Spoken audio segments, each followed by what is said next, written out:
and €1.18. LBC weather, rain in the northwest this evening. Southern and eastern areas mostly dry though, with a low of -1 degrees. From Global's newsroom for LBC, I'm Serena Farrow. This is LBC from Global, leading Britain's conversation. Cross Question with Iain Dale. Hello, very good evening. It's 8 minutes. Mick in Wiltshire says, Iain, please stay calm tonight. I was listening intently last night with your Israeli phone in, and you made me jump out of my skin.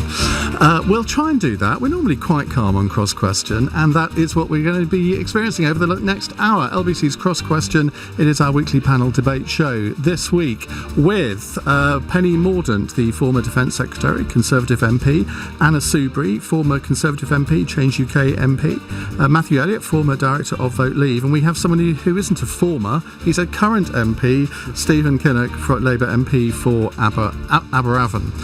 If you'd like to watch us, you can do so on the LBC website at lbc.co.uk, on the YouTube channel, Facebook page or Twitter feed, and we are awaiting your calls on 0345 6060 973. 0345 6060 973. Tweet at LBC. Text 84850. Cross Question with Iain Dale on LBC. Welcome to you all. It seems rather appropriate for our first question on Brexit to go to Europe and speak to Ellen, who's in Alicante in Spain. Hello, Ellen. Oh, good evening. Hello, what would you like to ask? Well, I'm a pensioner, myself and my husband, pensioners, and we've been living out in Alicante for nearly 5 years now.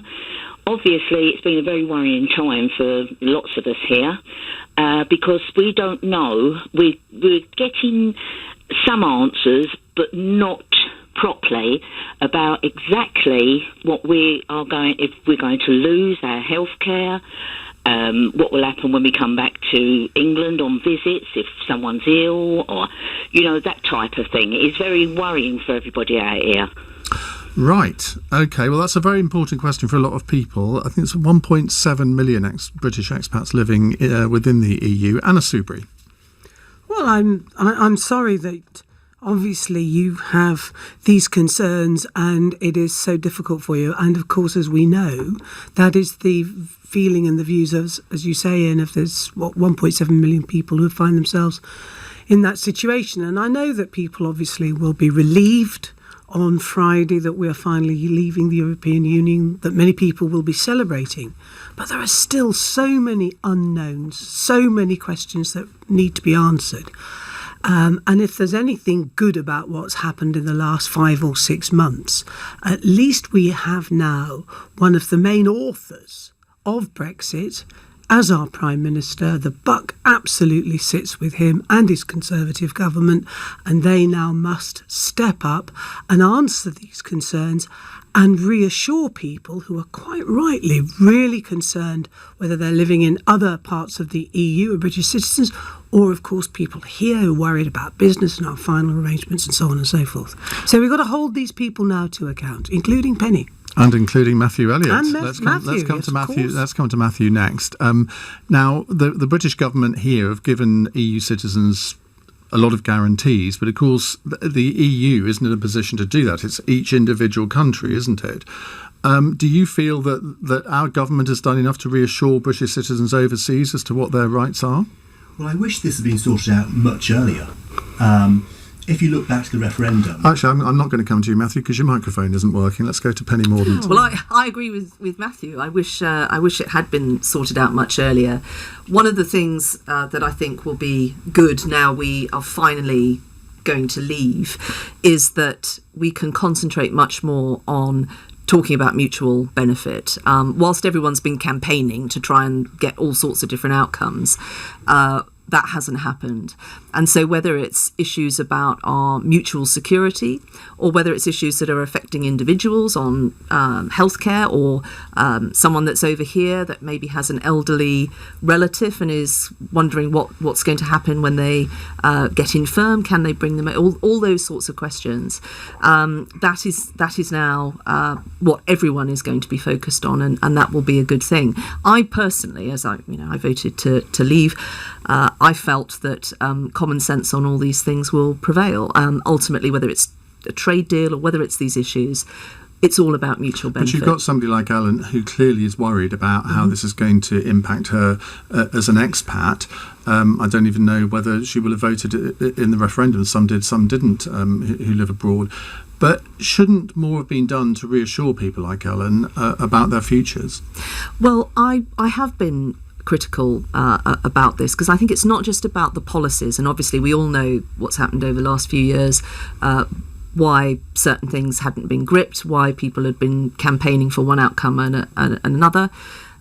We're into different territory now, but also I think we have to do better at providing the information services to people. It's not enough to have things on websites. You've actually got to allow people to engage, because people will have different circumstances. They'll have quite complicated problems, and I know not from my own casework, but from other MPs' casework that I've talked to about this, that people have had difficulty getting particular answers, or the bureaucracy hasn't been as good as it could have been. Matthew Elliott, when you were running the Vote Leave campaign, details like this weren't really debated, were they? I mean, it was all a broad brush debate. We didn't really get into this kind of detail that is going to affect Ellen. Would you like to apologise for that? Well, funnily enough, this issue was actually debated during the referendum. There were lots of things that weren't, such as the Northern Ireland border, that barely came into the debate. But people were interested in what would happen here. And at Vote Leave, we and Boris Johnson made it really clear that from day one, EU citizens living in the UK should have their full rights respected. And we made that very, very clear. And I think it was a big mistake for Theresa May not to make that clear straight away. And in some ways, that poisoned some of the early days of the negotiations, and I think set us up on course for quite a poor deal until Boris came in and gave it a bit more oomph. And that's one way of putting it. Anna's looking rather doubtful. Stephen Kinnock? I'm amazed. I'm amazed at the bare-faced cheek of it all. I agree that it would have been much better for Theresa May right at the start to make a big, bold, universal, generous gesture to say, all of the rights of the 3 million EU citizens living in this country are guaranteed. And I think that would have generated a lot of goodwill on the other side of the channel in places like Spain, where Ellen lives. And as you rightly say, Ian, so many of these decisions around citizenship and various rights around pensions are decided at the national member state level. It's not really an EU competence. So the answer, unfortunately, to your question, Ellen, is we simply don't know. We're now in a transition period, which is a kind of suspended animation whilst all the negotiations about future relationship go on: security, citizenship, trade, academic exchange, everything that you can think of in terms of the relationships. There's a huge amount to do, and unfortunately in a very short space of time, because the Prime Minister, foolishly in my view, has limited himself to December 2020 for getting all of that done. So, you're always going to have a trade-off between speed and quality. And if you do a big rush job at this, you're not going to get a quality deal. That's a brilliant link to our next call, actually. Ellen, thank you very much for yours. Jamie's in Nottingham, in Anna Soubry's patch. Jamie, what would you like to ask? Good evening, all. This is a question directly about Boris Johnson. How likely do you think it is that he's going to, in 12 months' time, at the end of the transition period, that he's going to be able to deliver full-blown sovereignty? So that means fully get back all our fishing, right? Fully get back our control over all our regulations. Get rid of any jurisdiction of the ECJ. Get back full control over our borders. How likely do you think it is that Boris Johnson will deliver that? How likely do you think it is? Not very. I don't trust I was kind of guessing that, but Penny Mordaunt, obviously you work with Boris Johnson in the Vote Leave campaign. You're not a member of his government, but do you have full confidence that he can deliver what Jamie expects him to deliver, but is rather doubtful of?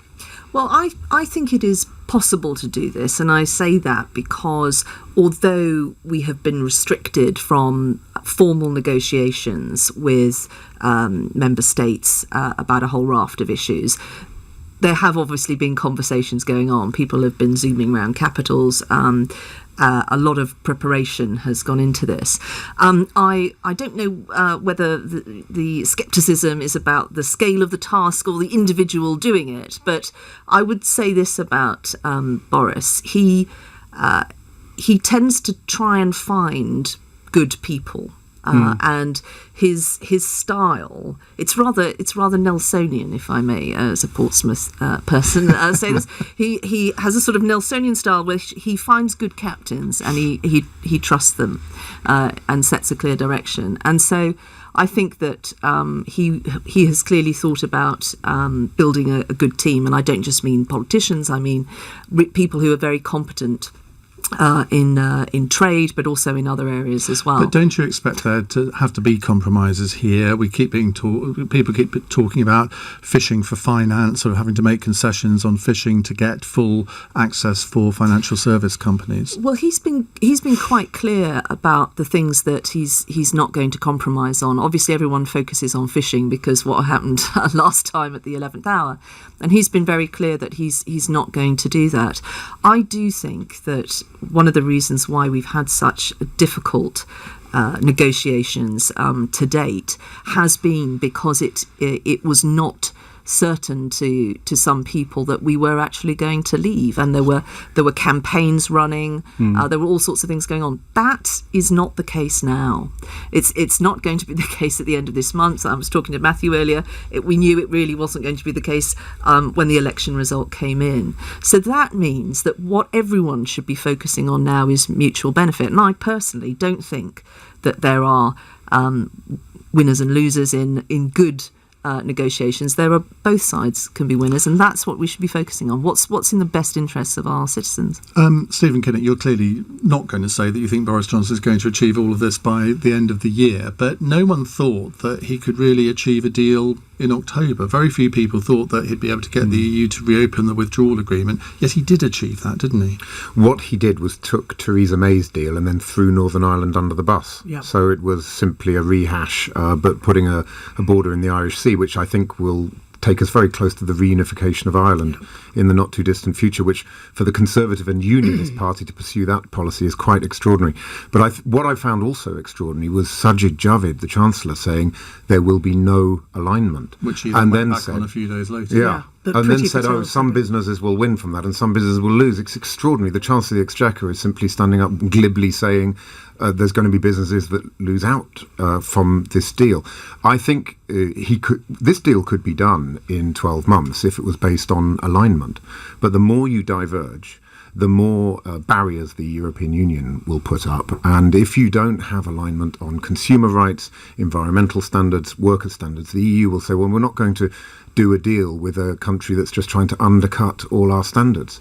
And you will then not get a free trade agreement because no tariffs and no quotas depends on alignment on standards. It's a very simple equation. But it doesn't actually, does it? Because if you look at the free trade deals that the EU has done recently, you look at Japan, there hasn't been total regulatory alignment with Japan. I mean, are you saying that this free trade deal with Britain ought to be done on a totally different basis to the ones that they do with other countries? Yes, because we're a G5 economy, 22 miles from the French border, so it's a completely Japan is different. a G5 economy. I mean, it might not be close, but it's still a G5 economy. Sure, but to have a very significant offshore competitor when it's that close and it has that much penetration into your markets and you're doing that much trade, I think it gives the negotiations a completely different dynamic.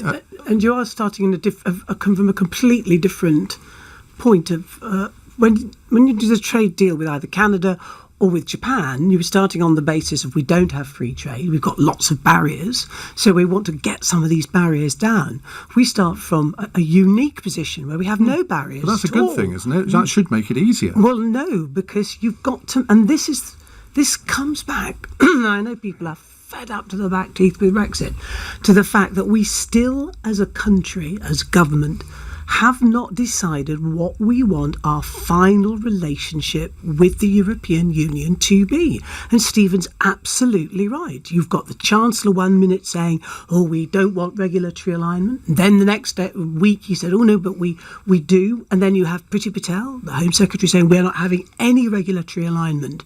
And so people, very easy for Penny to say, oh, it's because there've been all these arguments and disputes going on over there, as if this is some excuse for this failure of now 2-3 successive governments actually to resolve what we want as a country, our final relationship to be. And until we do that, but just to answer the question from Jamie, is I think what will happen is, because I think it's now in law, isn't it, that there is no extension. This is it. This time next year we're out. And I think that laws can be changed, though. Yes, but I think that what will happen, and Stephen again is absolutely right when he says Boris just got to rehash Theresa May deal, which had been rejected by the DUP and others and so on and so forth. So he didn't get anything that clever. But there'll be a combination of some things that will get sorted out. But I think when it comes to trade, arguably the most important thing, I don't think we will resolve it. And I think we will crash out on World Trade Organisation rules, which will be a disaster for our manufacturing This is very important, Matthew Elliott, because part of the reason that it all went wrong for Theresa May was because she never seemed to be able to tell the EU exactly what she wanted. And if history repeats itself now, and at the end of February we haven't told the EU what our proposals for a free trade agreement, inevitably this is just going to drag on. And then come July, when apparently there is some sort of deadline when we have to say whether we want an extension or not. I mean, Boris has already said, well, that's not going to happen. But you can kind of foresee trouble ahead, can't you? Well, I think Anna's wrong to say there was no vision from Boris and no idea of the destination. One of the key changes in October, November was the idea that we went from having the political declaration saying there'd be high levels of alignment and integration to having one where we say we wanted a free trade deal at the end of it. And that doesn't mean we'll be unaligned or disaligned on every area of regulation.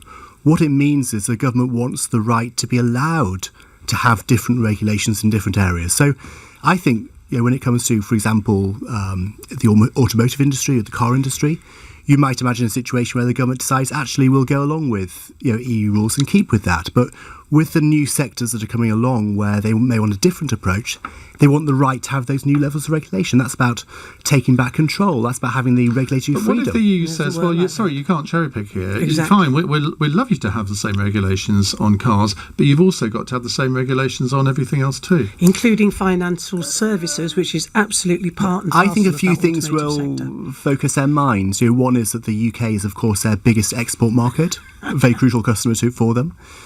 Secondly, the fact that... But it's true, isn't it? Yeah. But the reason I laugh is this nonsense and this notion that they need us more than we need them. Well, they've got £90 billion worth of things that they sell to us. The difference between what we sell to them. We are one country and they are 26 countries. It's hugely but most different. of that trade is with about 4 countries. This is a nonsense. When, of course, the EU will want to do the best deal that they can. It's in their interests as much as us. But this idea that they don't hold the cards and we hold the cards, we must be honest with people. That's not the case. But we are the world's 5th largest economy. Therefore, by definition, we're the 6th now. Well, whether it's 5th or 6th, it doesn't really matter. Well, it from does this point actually, of view. because we used to be the 5th, but now we're the 6th. But that's because India's overtaken us, not another European country. But the point here is that we're doing ourselves down, aren't we? We're underselling ourselves. If we are the world's 5th largest economy, of course they're going to want a free trade agreement with us. I agree that we've got to make a success of this. Absolutely I accepted from the 24th of June 2016 that we should leave the European Union. I just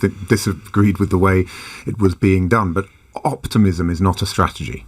We've got to have a very realistic discussion about what the trade-offs are. And we're talking here about time. I mean, the heart of the question was, how long will it take? Is it doable by December? Let's not forget that the Canada Free Trade Agreement took 7 years to negotiate. But that Japan was because, took 6 as Anna years. said, it was starting from scratch. This isn't. Well, no, but you've still got to go line by line. If you've decided you're having no alignment, then you've got to do a WTO-style agreement where you go through every single product schedule, every single industrial sector. This is what we think we can trade with you. OK, fine, no tariffs or quotas there because we don't think you're a threat to our economy. but where we think you are, we're going to slap tariffs and quotas on. And Canada, that's the case there. They went line by line. It took 7 years. Yeah. Let's move on to another question related to Brexit. We will come on to other subjects after the news at past, but I just want to stick on Brexit for the moment. Jamie, thank you very much for your question. Raymond is in Rosyth in Scotland. You've a very intriguing question, Raymond. How are you doing, Ian? Hi, very well. Go ahead. Good. I was just interested because I've been doing a bit of research regarding Brexit and that, and I was just wondering how many politicians are going to profiteer out of Brexit, and should that be legal for them to profiteer out of something that's for the public servants, really, when they're public servants for us? Okay, I'm not quite sure what lies behind that. Who is likely to profiteer? But should politicians be allowed to profit from Brexit? I'm trying to rack my brains as to any politicians I can think of. I suppose if you run a hedge fund, Jacob Rees-Mogg, I suppose, was accused of this, but he's not actively involved in his company anymore, I don't think. Penny Mordaunt. Well, I think politicians are scrutinised. They have to register any interest they have. They get into a lot of trouble if they don't. So I have to say I don't know what Raymond is referring to. He might like to specify, but perhaps not. Perhaps not. Well, I certainly didn't profit. No. I lost my job. But I would say anyone that's worried about this, there is a huge amount of scrutiny, and in fact, we've just obviously had a new Parliament elected. The registrar who does all this has been on, oxygen and red cans of Red Bull, getting everyone's details about what their interests are and all that sort of thing. So I think if anyone is, it will be very obvious that they are. I hope that reassures Raymond. Matthew. Well, I'm thinking back to my days working in the European Parliament back in the early 2000s, and what struck me then was actually how opaque things were, and actually how MEPs were able to cover up a lot of their interests and a lot of their expenses. So I think it's a good thing that, as Penny says, the UK has a very transparent system, so you can see where MPs, ministers, advisors earn their money and what interests they have on the outside. Well, of course, it's just come to mind, of course, the Christian Democrat MEP Elmar Brok. He was charging his constituents to visit the European Parliament. I don't think you'd get away with that in this country, would you? Certainly not. Anna, as you said, you have done the opposite of profit from Brexit. Well, except that I have got my life back in. And I do see my family and friends. Has it been worth it, though? Obviously 2 months on, are you philosophical about it? I was saying to Stephen before we came on air, I had been very unhappy for a long time, and I had found it very difficult for all sorts of reasons. I was always a slightly reluctant Member of Parliament. I'm not your classic, it's my lifetime ambition to be a Member of Parliament. Not that I didn't enjoy serving my constituents. Well, nobody forced you to do it. No, absolutely. Oh, no, I'm not complaining. I'm just explaining. I'm not complaining about it. I'm just explaining. And so I would always, if things had gone to plan in 2015, we had that wonderful Conservative victory. And if we hadn't had this, or rather lost this wretched referendum, it would have been very different. And I would probably found myself in 2020 standing down in any event. But no, well, you see, I don't think you would, because you would have been in David Cameron's cabinet. If he'd stayed as Prime Minister, that was where you were heading, wasn't it? Well, I was in his cabinet, but I didn't have you were attending, weren't you? Yeah, it wasn't a proper job, was it? No, well, I just wanted to point that out. But in all seriousness, but for me, I just think when it comes to, it should be any issue, but especially the big issues, you've got to stick to your principles, and full credit actually to everybody sitting around this table. They have stuck to their principles, but you've got to be true to what you believe in. And I had no illusions whatsoever, but I was not going to be somebody who would just keep their head down, shut up, take the money, keep quiet, and keep everybody in the Conservative Party happy and sit there and be patted on the head, good girl, do as you're told. I absolutely decided to stand up for what I believed in. If you can't get it from politicians, who the hell else is going to? So you admitted that you're 63. 63 is kind of the new 53, I think. Is it? Yeah. What are you going to do now? Well, I've done a bit of LBC, You have? which has been Yes. utterly I joyful. listened over Christmas. I know, and you were very sweet. Anyway, which has been hugely enjoyable. I love radio. I'm a bit disappointed you have TV cameras in here, actually, because radio That's the way forward, was always so my they told great me. love. And so I've done a bit of that. And actually seeing my family and my friends and spending time with Neil, though I think it drives him, that's my other half. I think he's quite frightened at the prospect of too much Soubry. But things like that... You can never have too much Soubry. Oh, you bloody can. Sorry, I shouldn't swear. But things like that are really, really important. And I mean, one of the downsides for Stephen and Penny is that they haven't done what a lot of us have done who lost our seats, which is actually get some sleep in. Yeah. No, in all seriousness, because we were all, I know the public were fed up, but, we were all exhausted as well. You guys were.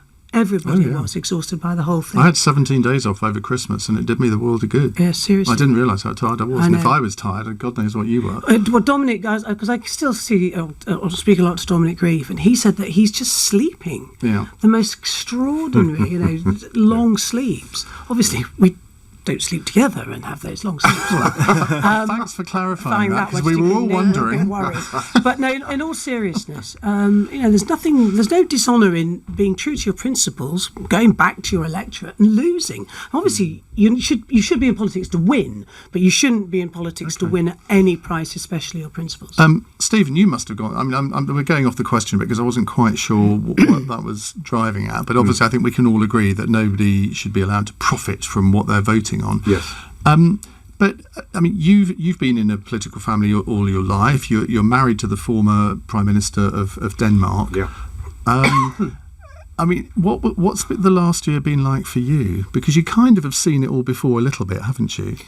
Yeah, I think obviously a huge difficulty we've had is with the leadership of the Labour Party and the way that the party was going, and I'm afraid we got what we deserved on the 12th of December, and it has been a difficult time for the party.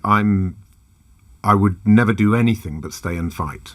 Whilst I have huge amount of respect for Anna and what she's just said, I do still think that being in a political party and trying to win general elections within that party, but also changing that party from within, is still a very, very worthwhile pursuit. And it's incredibly important that people who actually think the Labour Party should be there to win elections and govern for the benefit of the majority of the British people and make our country a better place, stay and fight. And I see the green shoots of recovery now, and I'm feeling more optimistic about the future both of Labour politics and British politics than I have done for a long time. Okay, well, Mr. Flipper on Twitter says, this is about you, Anna comes across so much better now she's relaxed. Actually, I always was pretty relaxed, wasn't? No, okay. Right, we have half an hour more for your questions. We'll move on to other subjects now. You could talk about Huawei, the Israeli-Palestinian peace plan, so-called, and possibly anything else. Labour leadership, whatever you like. 0345 6060 973. You're listening to Cross Question on LBC. It's 8:30, and Serena Farrow has the news headlines. British citizens being flown back to the UK from Wuhan are to be quarantined for 2 weeks. About 200 British nationals are expected to board a chartered flight from the Chinese city, the epicentre of the outbreak, on Thursday morning. The President of the European Commission has called for the EU and UK to remain good friends and good partners. MEPs have voted overwhelmingly to back the government's Brexit deal, the final hurdle before the UK's departure on Friday. And some companies involved in refurbishing Grenfell Tower want to guarantee they won't be prosecuted based on the evidence they give at a public inquiry. They include contractors and the tenant management organisation. They're claiming it would mean they could feel free to reveal the truth without fearing for their future. LBC weather: rain in the northwest tonight, southern and eastern areas mostly dry with clear spells and a low of -1 degree. This is LBC. True love lasts. Introducing the all-new Renault Clio, a car 30 years in the making. Start your Clio love story today for just $179 a month with 0% APR, now with a 5-year warranty. PCP Renault Finance, Clio Play, SEE 75, 24 months, deposit 2685. Optional final payment 7714. Subject to status, over 18s, T's and C's apply. Order by March 31st. Retail customers at participating dealers only. Warranty 100,000 miles or 5 years. Visit Renault.co.uk/warranty. Search Clio offers. This is not a cat. This is not a rocket. and this is not a sale. That's right, at Smarty Mobile, we're not having a sale. While others are slashing prices, we're introducing our best ever new plans. Take our new 30 gig data SIM for just £10 a month. With unlimited calls and texts and no speed restrictions, credit checks or contract tying you down, why shop around? New plans, great value. Now that's Smarty. Grab yours today, search Smarty Mobile. See smarty.co.uk for terms. Jennifer from Glasgow writes, I first set eyes on you when my brother brought you home. I wanted you. I didn't care what he'd say. He left the room. We couldn't stop ourselves. Delicious. Apart from the gherkins. Your 2 juicy patties, crisp lettuce, onions, cheese and Big Mac sauce. Utter perfection. You can now spend even longer with the taste you love with the Grand Big Mac, but only until the 24th of March. Served after 11 a.m, subject to availability, participating restaurants only. London, we have a problem. Our air is toxic, and driving polluting vehicles is the main cause. The air that I breathe, that my friends breathe, that my mum and dad breathe, and that you breathe, can cause lifelong diseases. But there are solutions, like making our transport greener and creating better spaces to walk and cycle. These are just some of the ways the Mayor of London and TfL are helping to improve air quality across the capital. Find out how you can make a difference too. Search Let London Breathe. To the Mayor of London and TfL, every journey matters. Start your Clio love story today. The new Renault Clio from Renault Retail Group. Now £179 a month with 0% APR. Find your nearest dealer at renaultretail.co.uk. 24 months Renault Finance. Deposit 2685. Optional final payment 7714. Conditions apply. Leading Britain's conversation. Cross Question with Iain Dale. Tweet at LBC. 8:34. You can, of course, watch our proceedings on the LBC website at lbc.co.uk or the Facebook page, Twitter feed and YouTube channel. We are here in the company of Stephen Kinnock, Labour MP for Aberafon, Matthew Elliott, as editor-at-large at Brexit Central until Friday, because it's closing down. Isn't that a bit early for that to close? We feel that's Brexit Day. We move on to a different phase at that point. Brexit it's all is about done. Trade. Brexit will be done. So what are you going to do then? I'll find something. New campaigns. You'll get another campaign. Okay. Exactly. Anna Soubry, former Conservative MP and Government Minister and former Change UK leader. Were you not? Yeah. And Penny Mordaunt, Conservative MP for Portsmouth North and former Defence Secretary. Right, let's go to a question on a very different subject. Alan is in Fleet. Alan, what would you like to ask? Hi, and I think, can I ask the panel, do they think that the Americans should be told to take their faux outrage over the Huawei deal and put their own house in order first? What do you mean by put their own house in order? Well, you've got the biggest potential national security leak as president tweeting information, tweeting secret asset pictures. You've got him having secret meetings with Vladimir Putin with no witnesses, refusing to give details of what's been discussed. And they're complaining about us having a deal with Huawei. If China want any information, they just get it from Vladimir after Donald's told it to them. Penny Mordaunt, you must have dealt with quite a few of these kind of issues in your time as a minister. Well, the Americans are our closest allies, and even if you don't like the President of the United States and you don't like his style and you think he's done bad things, he's a president in a system which holds the president to account. You only have to look at what's going on over there at the moment to realise that. And it's been my privilege to work very closely with those that work in defence and security, with many of our allies, but particularly with the US, who we lean on very heavily and we work with very closely.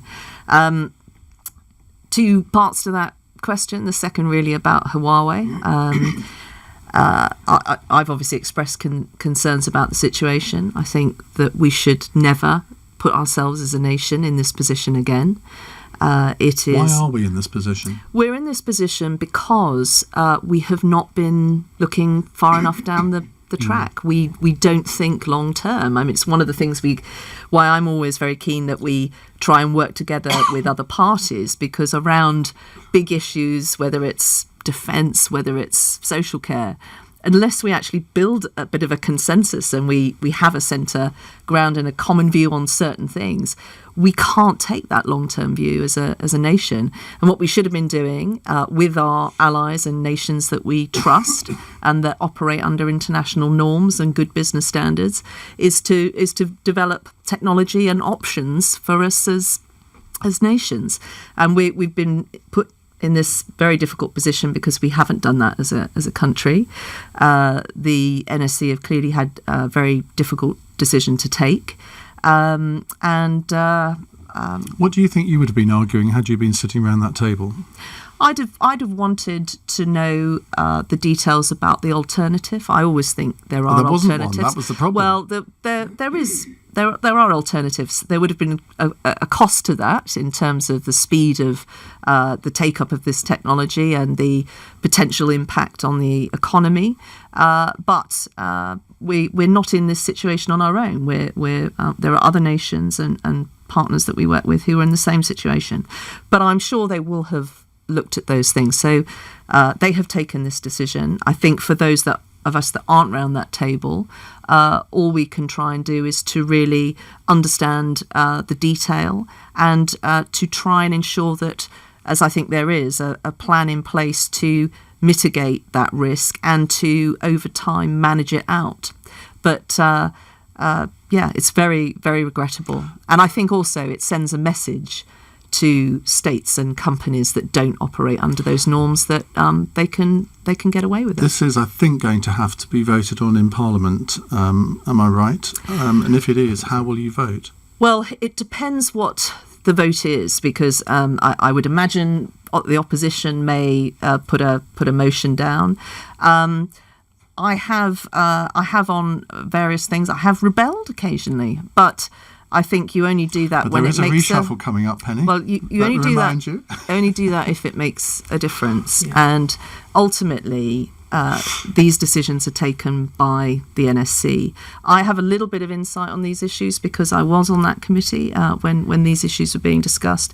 But we have to trust those people to make the best decision. But what I want to ensure is that there is a plan to, over time, reduce this risk further. And I think we have to now learn the lessons and think beyond 5G. We need to think ahead and start really investing in these technologies with our allies. Stephen Kinnock, this isn't really a party political issue, is it? I've seen arguments on both sides of the House, on either side of the argument. Where do you stand on it? So I have deep-seated concerns about putting our national security up for sale. And I also think there's a sort of profound irony about a Conservative Prime Minister who's been talking about taking back control from Brussels, only to then hand it to Beijing. So I think we should have looked much more closely at other options. Companies like Nokia and Ericsson do actually provide this kind of hardware and infrastructure. Most of it, aren't they? Yeah, but they could have done what we're now giving to the Chinese too, as I understand it. And I think that there's a much broader issue here around the relationship with the United States and China and the European Union. I mean, we basically live in a tripolar world. Those are the three big players. And we are now, I think, as a country, flailing around without a national strategy. And, of course, you can project your interests and your values onto the world as a single lone player, sort of out in the middle of the Atlantic somewhere. But the reality is, in the world that we live in, you need allies. You need partners, you need friends. And when you look at the relationship with the US right now, a big fight about the tech tax, about Huawei, about the extradition of Anne Tsoukalas, about Donald Trump assassinating Soleimani without even having the decency to phone to let the British government know that they were doing it. That's not the kind of basis for a strategic alliance, I don't think. And do we really want a strategic alliance with an authoritarian regime in China which doesn't share our values? Anna, so clearly, when you were in David Cameron's government, he was and George Osborne were cozying up to the Chinese like nothing. I mean, there was a deliberate strategy to do that, wasn't there? Yeah, there was, and because of the huge investment that China could put into our country, into some, especially especially into some very big infrastructure projects. And you're absolutely right. I went on a delegation with George Osborne to China, and of course we were all told that our mobile phones, I don't think I even took mine on the plane. It was because and Penny will know this, because of course she was Secretary of State for Defence, was that was always the thing. If you're going to China, you don't even bother to take your phone, because you will not be even allowed to switch it on because of the security risk. The other thing that I find quite interesting is observing all of this, is that, and I agree with much of what both Penny and Stephen have said,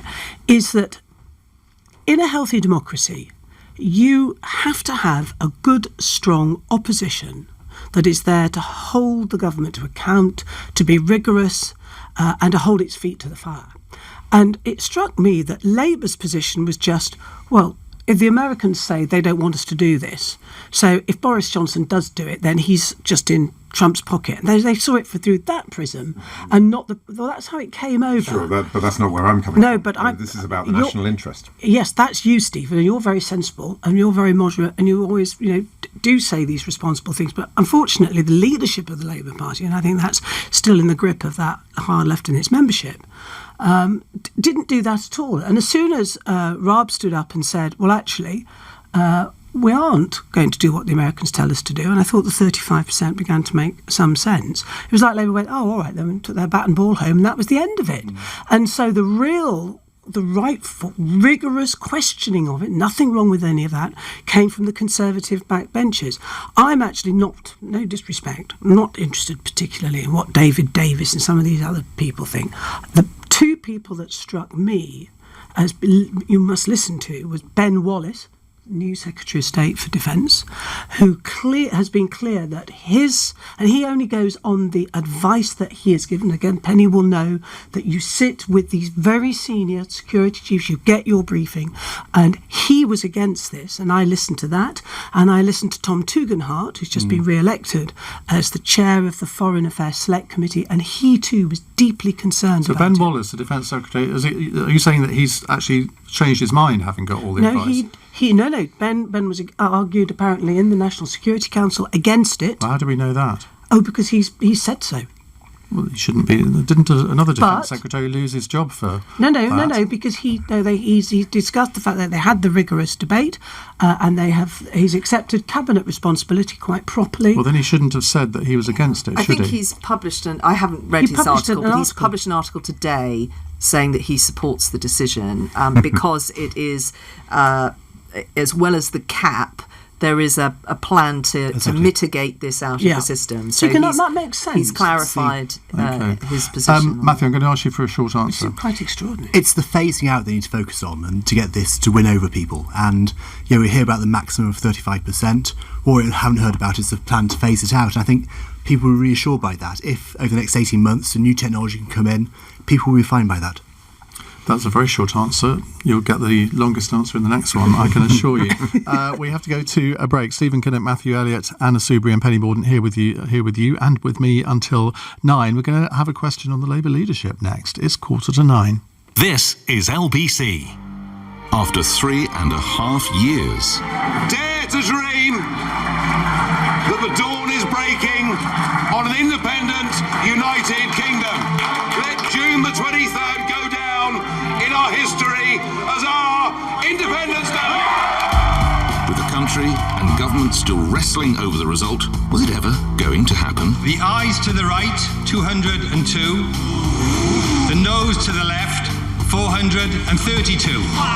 Theresa May has just suffered the largest ever defeat of any British Prime Minister in history. Where does her government go from here? But after election 2019, finally, some clarity. Let's get Brexit done. The final countdown is on to Brexit. This Friday, Nigel Farage will take your calls from 6 and then join me, Nick Ferrari, for a special programme on Brexit night.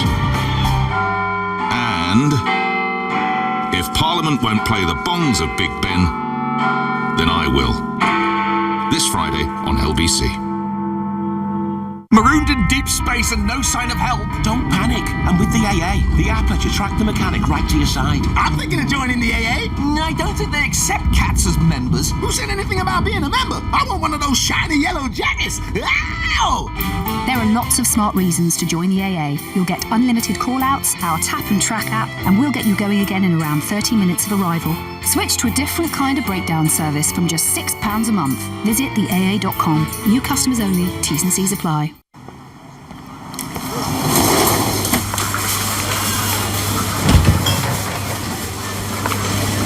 You're listening to the sound of a Halifax customer who used to worry she wasn't saving enough, but is now saving the change every time she runs out of milk.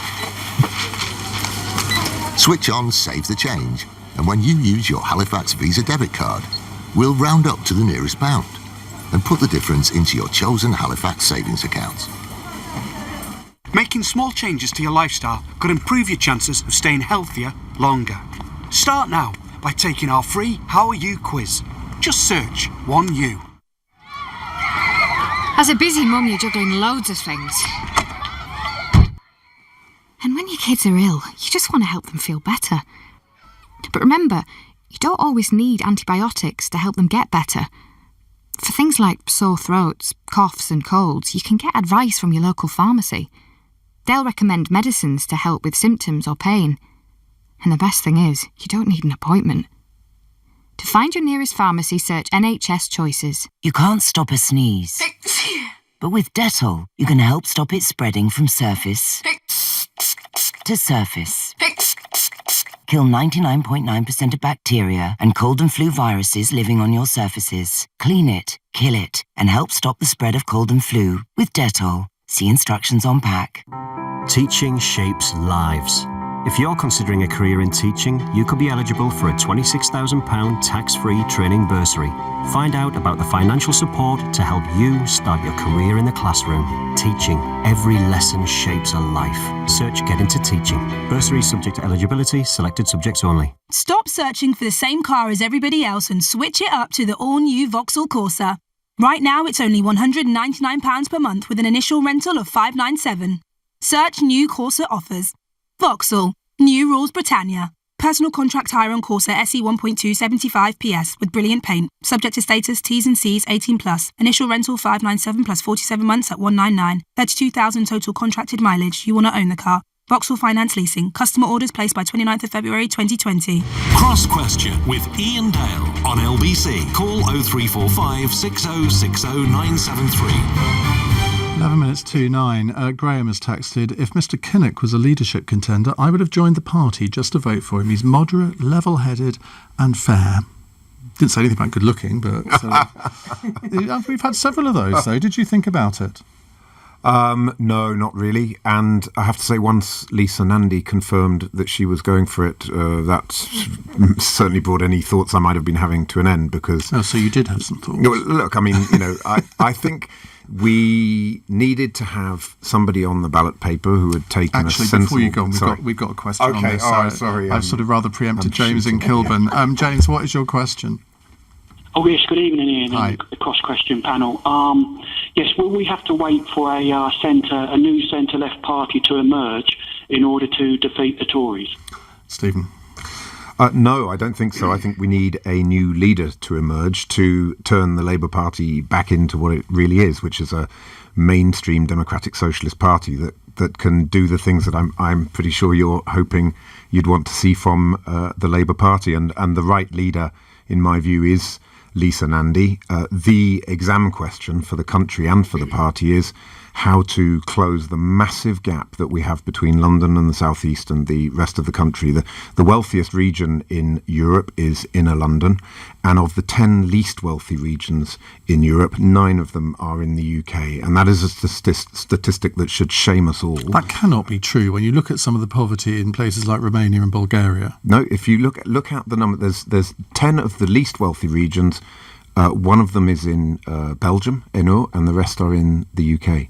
And the gap between the richest and poorest in the United Kingdom is the largest gap in the EU. So we have got a massive issue with that regional gap and that poverty that exists in the country in terms of the inequality with the rest of the country in the UK. Who are you supporting for deputy leader? We need a leader who can actually understands the reasons why we've got into that position and is able to build the bridge between the towns and the cities, both in terms of Labour's coalition and a coalition that can win a general election. And that person is Lisa Nandy. This is the analysis she's had for the last 10 years that she's been an MP, and I think she'd be way ahead of the rest of the field in terms of being able to rebuild that red bridge, as she calls it. Deputy Leader? I nominated Rosina Alin Khan because I think Rosina has got a great story to tell, and she, I think, a balanced ticket with Rosina and Lisa would be a dream ticket for the party in many ways. What advice would you like to dispense to the Labour Party, Matthew Elliott? Wow, that's one. There's a new campaign for you to take on. I think they've got to do three things to get back in. One is to accept Brexit and accept the result of the referendum and where the country's going after Friday. The second one is to stamp out anti-Semitism. That's a really, really important thing for them to do. And the third one is to really listen to the public rather than their members when it comes to policy making. And if they use those three things as their guides for the next few years, they could well get back in. I remember after the 92 general election, that's the first one I really engaged with, all sorts of articles saying how the Labour Party would never get back in, the Tories would be in forever. And of course, just 5 years later, Tony Blair got in with a huge majority, so anything can happen over the next 5 years. Brief answers from Anna and Penny, if I may, then we can fit in one more quick question. Anna. I think the problem is that unless Keir Starmer wins, and I agree, I think Lisa Nandy has got many attributes, but the reality is she's not going to win. And it's going to be between Rebecca Long-Bailey and Keir Starmer.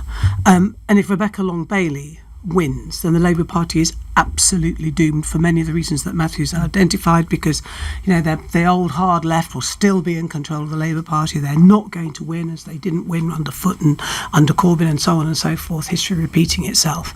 And at that point, notwithstanding what Stephen says about staying and fighting, you've got to face the fact that fight is over in the Labour Party, and people have got to do what brave people like Chris Leslie and Chuka and Luciana did, and you've actually got to leave the Labour Party because politics in our country is still broken. We're not fixing many of the root causes of Brexit, and we need something new. And I believe we still now need, probably more than ever, that centrist party that will embrace many of the shared values that certainly Stephen and I have, and that we begin to break British politics and do the right thing, and also introduce proportional representation, because without that, I think our country is politically going to get into even deeper waters. But if Keir Starmer won or Lisa Nandy won and they took the Labour Party back to a very moderate position, could you consider ever joining the Labour Party? I would find it extremely difficult, I think, given my history. But I will say this, and she's very important, I think. If Lisa Nandy were to win, she would win on her own terms, which she has been very, very clear about. And she chaired Owen Smith's campaign against Corbyn. There's no doubt what Lisa Nandy stands for. Keir Starmer is a completely different kettle of fish, because he's always played it very clever, and he's sort of stayed in Corbyn's gang, but not being a proper Corbynista, but he is sort of. And if he's going to win, he has to pinch that hard left vote, the Corbynista type vote, off Rebecca Long-Bailey, in which case he'll be beholden to them, and he won't bring about the changes that they need. Just discovered your new job, political commentator. Penny Mordaunt. Well, I think the danger is that if we don't get back to the Labour Party of old, and sensible, talented individuals being able to make a contribution, the Labour Party will end up being a protest party, and it won't be focused in the Commons. It'll be focused outside of the Commons, chucking things at the building. And I think one of the hardest things about the last few years, it's been a bit grim at times in Parliament, but one of the most painful things was watching the destruction of the Labour Party, and very decent people being hounded out, very talented, experienced individuals parked on the backbenches, not being able to like the really Tory party. contribute. Well, I'd say we've got some talented people on the front bench too. But there were people who were handed out, weren't there? Yeah, there were.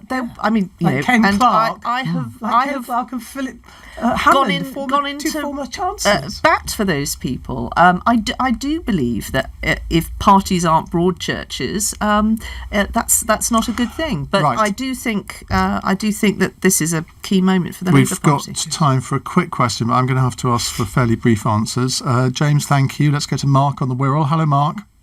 Hello. Hi. In the light of 450 job losses at the BBC in news today, and the charter being renewed in 2027, so obviously it's on Boris's mind, what do you think the BBC should be? That's a very difficult question to answer in about 90 seconds, but Matthew Elliott is going to rise to the challenge. I think the licence fee should be scrapped and it should be a subscription-based service. I'm sure lots of people would subscribe to it, but I think the days now when people should be forced to pay for their licence fee when so many people, particularly younger people, are not watching the BBC or listening to it, should be over. Penny. So I agree, the model doesn't work anymore. That licence fee model, it needs to be given more commercial freedoms to actually raise money to really invest in some great productions. It's also could be, I think, an amazing soft power tool for the nation, teaching English language, doing a huge amount of that sort of thing. It does a lot of work which we don't see, like music archiving and things like that, which we would want to continue it. But I actually also think we need to get it back to its original sort of charter principles. One of the things that I think was a wrong thing to do, Anna, I'm sure will roll her eyes, but things like the UK theme, which was actually disbanded and booted off the BBC by mistake. Mark Damazar misread the listening figures. Things like that, which are popular with the public, we should bring back, and we should actually have this supporting the values and the things that the British people find important. Stephen? I think the BBC is a national treasure. It needs core, stable funding, which I think is right. It comes through a licence fee. There's two words in answer to the question: Blue Planet. I mean, what an amazing programme. It shifted the terms of debate on climate change, touched the lives of people across generations. We live in a very divided country, city and town, young versus old, graduates versus non-graduates. Brexit has, of course, been a bit of a turbocharge for those divisions. We desperately need institutions that hold us together, the ties that bind, and I think the BBC plays a critical role in that. Anna? What was it? I didn't hear what Penny said I'd roll my eyes at. Was it the Radio 4 theme? I don't know why they axed that, actually, because I'm mad keen on Radio 4. Good. Oh, no. Look, you would say, Mr. Dale, that I'm now going to sound like a proper Conservative. Go on then. Because I agree with Stephen Kinnock in the sense about institutions being conserved, which are actually great for our country and unique. And I would not touch the BBC's current system with a licence fee at all. I would get it back. I agree with Penny. Get it back to its Reithian principles, but you can't do that unless you keep the present funding model. But I would have a huge cultural shift at the BBC. And you know, somebody like Penny, well, in fact, everybody here who goes in and is interviewed either by LBC, ITV, or and the BBC is often too far up itself. And one of the great joys of, I'm not just saying because it's you and LBC, but it's also true of ITV, is actually it's much more relaxed, it's much more confident, it knows who and what it is, whereas with the BBC it doesn't know whether it's Arthur or Martha. But what it needs is it needs proper, sensible funding, and it needs the certainty of funding to do that. We always finish with a quick text question. This is from Marie in Swindon. It was Auld Lang Syne for MEPs today. What is your Brexit song? Stephen Kinnock. Don't Stop Thinking About Tomorrow by Fleetwood Mac. Penny? Shiny Happy People, REM, because that's what we're aiming for. Mutual benefit. Come By Our will be the next one. I think they should have sung Come Back.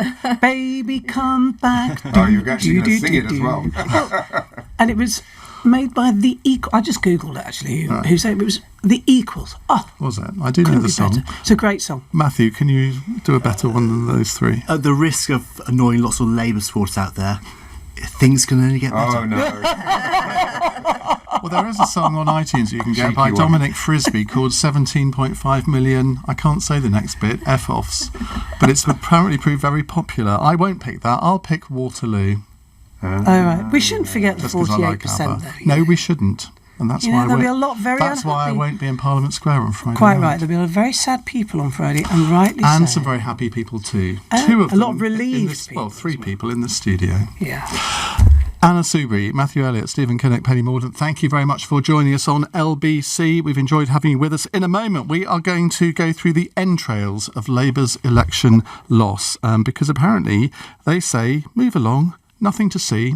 It's 9:01. On your radio, on Global Player, and Play LBC. leading Britain's conversation.